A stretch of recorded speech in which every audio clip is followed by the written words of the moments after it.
Hello, everyone, this is Tama Yutaka. Thank you for always watching the Tamaki channel.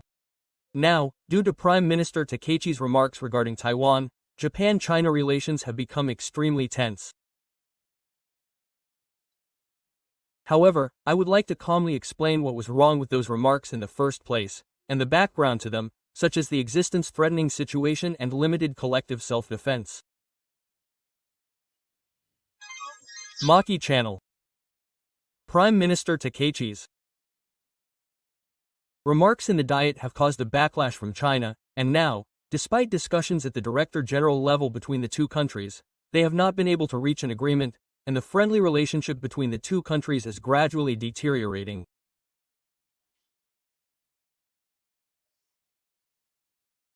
However, I am concerned about the way the so-called existing media outlets have been reporting on this issue recently, especially the way they have been conducting surveys and publishing reports such as, "This is what happened."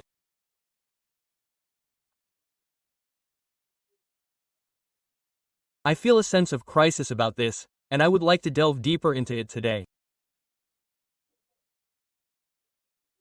The first time I thought about it was a few weeks ago. After this high-level statement was made, I appeared on a Fuji TV program called Sunday News.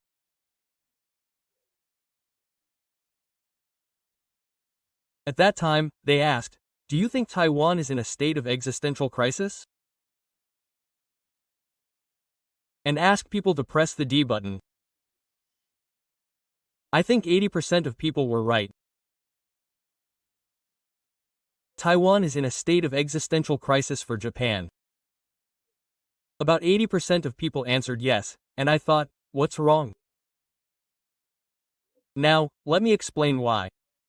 I want you all to think about this for a moment. Do you think Taiwan is in a state of existential crisis? How would you answer? If I were asked the same question, I would say I can't answer. The reason is that I don't really understand the definition of a Taiwan emergency, and above all, legally, a state of existential crisis cannot be recognized as such unless certain requirements are met. So if someone asked me, is a Taiwan emergency a state of existential crisis? I would probably say I can't answer. The cases in which Japan can exercise the right of collective self-defense when Taiwan becomes a Taiwanese national are extremely limited, but without such a premise, if Taiwan becomes manned, it seems that Japan will intervene and use force. And as a result, many Japanese people accept this. The impression that the media is creating is that the media should think more about how they ask questions, how they formulate explanations, and how they make announcements.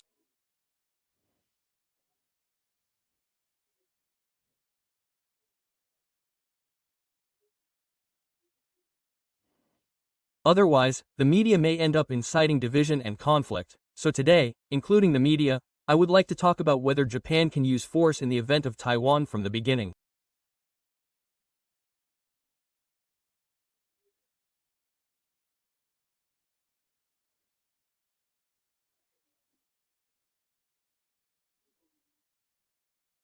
First of all, in the case of Japan, there has been a rule regarding the right to use force, and when there is an unlawful invasion of Japan's rights, or an attack, and there is simply no appropriate means, such as diplomacy, to evade it.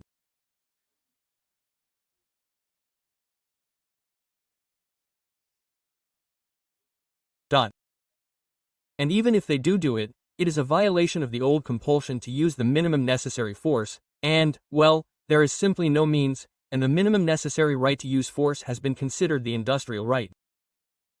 Article 9, Paragraph 2 of the Constitution of Japan states that Japan shall not maintain air forces or other war potential. So when the Constitution was originally created, then Prime Minister Shigeru Yoshida gave a very strict answer that even the right of individual self-defense could not be exercised. However, that was simply because a country exists as a nation, just like an individual. If a country exists as a country, it naturally has the minimum right to self-defense, so the right of individual self-defense has been abolished until today.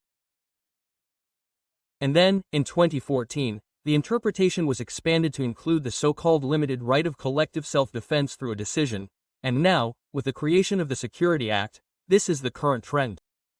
First of all,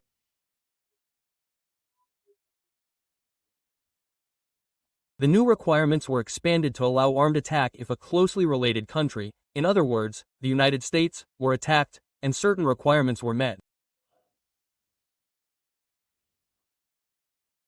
This was the Peace and Security legislation of 2015.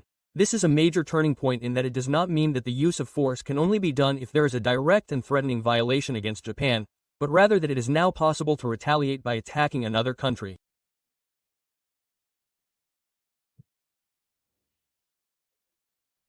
However, it states that the exercise of limited collective self-defense is permitted. This is the first time that limited collective self-defense has been recognized in situations of existential threat.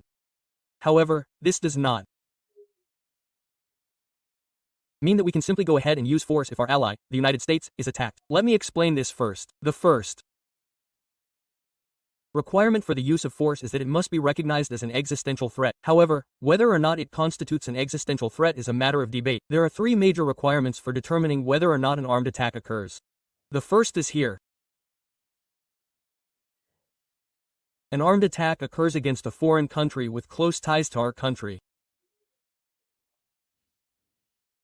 So this close foreign country, a foreign country with close ties. Basically, this refers to the United States, and there was an attack on the United States. Now, does this mean that it is acceptable? Well, it is not, and furthermore, the existence of our country is threatened by the attack, and there is a clear danger that the lives, residence, and air rights of our citizens will be fundamentally overturned. Only when these three requirements are met does it become an existential threat. Now, what is the issue this time? First, Taiwan. It says here that it is a close foreign country. Taiwan is not a country, but our country does not recognize Taiwan as a country. Legally, it is not a country, so if there is an attack on Taiwan, it is immediately considered an attack on another country. It is not possible for Japan to recognize that Taiwan is a closely related foreign country and that its existence is threatened.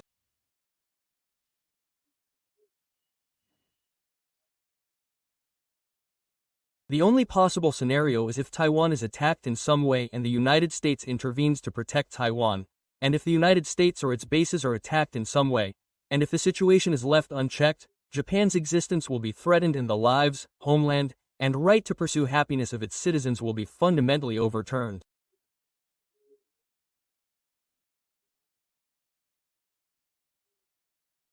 Only then will Japan be in a position to use force. However, even if all of these conditions are met, that alone is not enough. As I said earlier, it is the same as the 934 right, but if there are no other appropriate means, if there are no suitable means, and if there are only the minimum necessary means. Only when these conditions are met can Japan use force. So, first of all, if something happens in Taiwan, if the US did not join the meeting at all at that time, Japan would have no room to intervene unless there was an attack on the US, a close foreign country, at that time.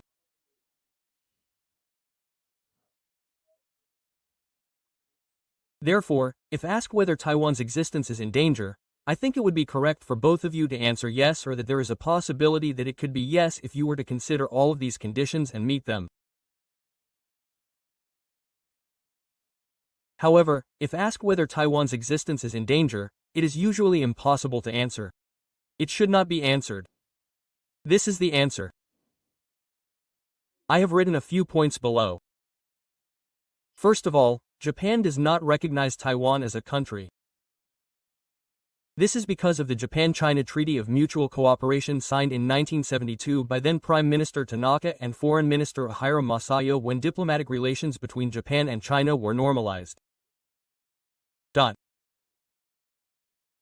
only government recognized is the Beijing government, now the People's Republic of China. So, the main point I want to make today is, what does the US think about Taiwan?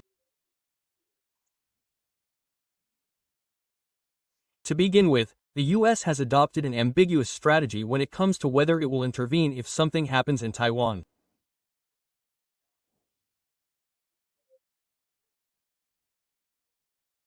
President Trump recently met with the US government, which he called a money grabber state, but when it comes to Taiwan, he has continued to adopt an ambiguous strategy, not saying whether he will intervene or not.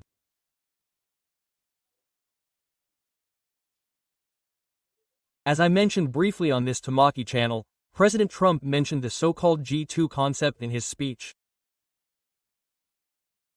In other words, he is referring to the idea of dividing the world between the superpowers, the US and China. In a sense, this statement sounds like he is acknowledging that Taiwan is China's right to influence.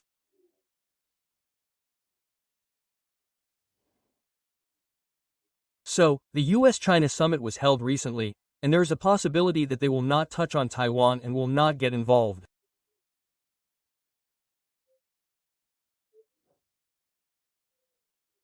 If the US does not take action, Japan cannot go ahead and defend Taiwan under the current legal system.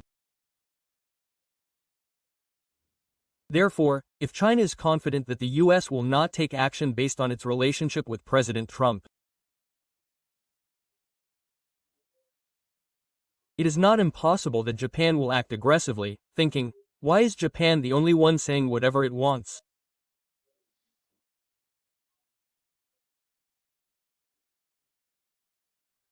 In any case, as I said at the beginning, the opposition parties who ask questions must be careful, and the media, including the media, must keep in mind the legal background, the current intellectual situation, and especially the relationship between the US and China. They must carefully examine the current situation and provide a thorough explanation.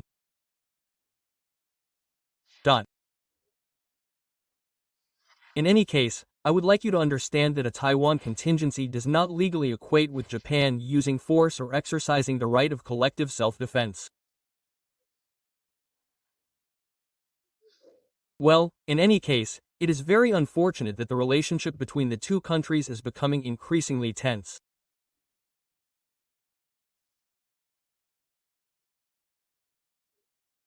First of all, Japan and China are neighboring countries that cannot move, so it is true that they often face very difficult issues, but I think it is important to somehow manage and control them.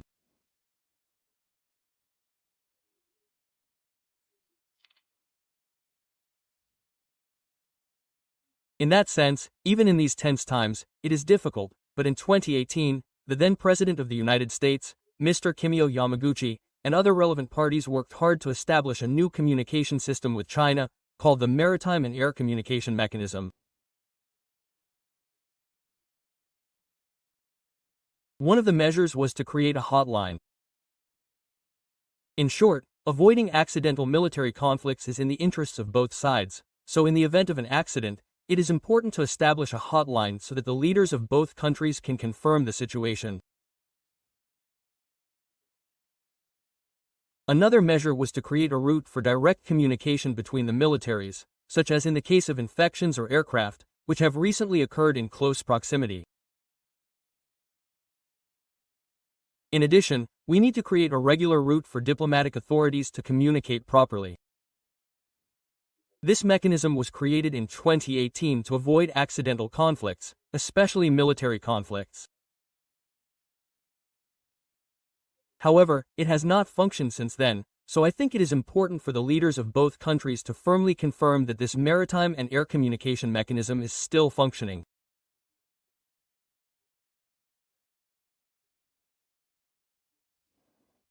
In fact, if they had at least agreed to properly utilize this recovery communication mechanism when Prime Minister Takaichi and President Xi Jinping visited APEC the other day, this incident might have been avoided.